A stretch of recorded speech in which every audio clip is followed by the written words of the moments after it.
Good morning, everyone. Simon Evans here, Deputy Leader of Lancashire County Council and Councillor for Central Skelmersdale. I want to talk to you this morning about being offended.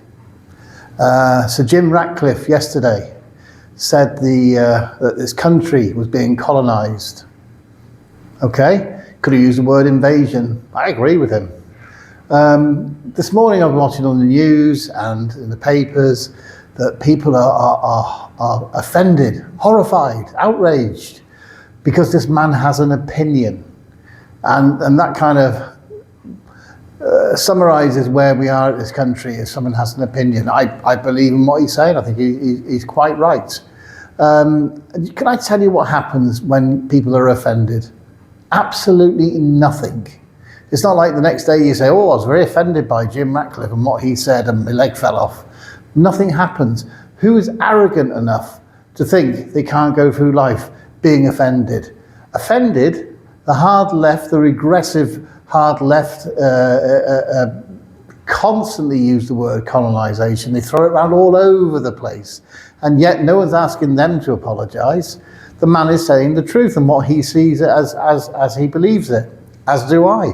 I think that, as he said, we're being colonised, and how can the country run when on finances, when you've got 9 million people, many of them migrants, on benefits? You just can't financially sustain it. So what he's saying is absolute common sense. But then here's the real cheek of it all.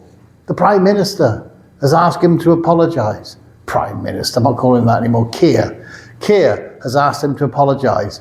Are you kidding me, Keir?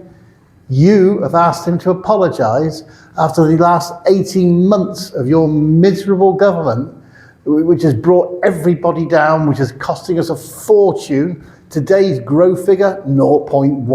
0.1. Actually, construction's gone down, has contracted by 2.1%. You're ruining this country, and you ask him to apologise?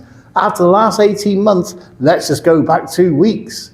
After what you've done with Mandelson, and also putting this other fella in the House of Lords the other day who's been supporting some paedophile councillor, and you want him to apologise? No, you need to apologise, and you and your government, not just the change at the top, the whole Labour government need to go, and they need to call election, because I tell you what Jim Ratcliffe said, the majority of normal, decent people in this country will agree with. They agree with Jim Ratcliffe, not with you, and not with your absolutely pitiful government. So how dare you ask him to apologise when you aren't apologising? Oh, is somebody trying to move the story on a bit? That's exactly what's going on. So no, good on you, Jim, for speaking up and saying what you believe and what the majority of us believe as well. The country's been overrun.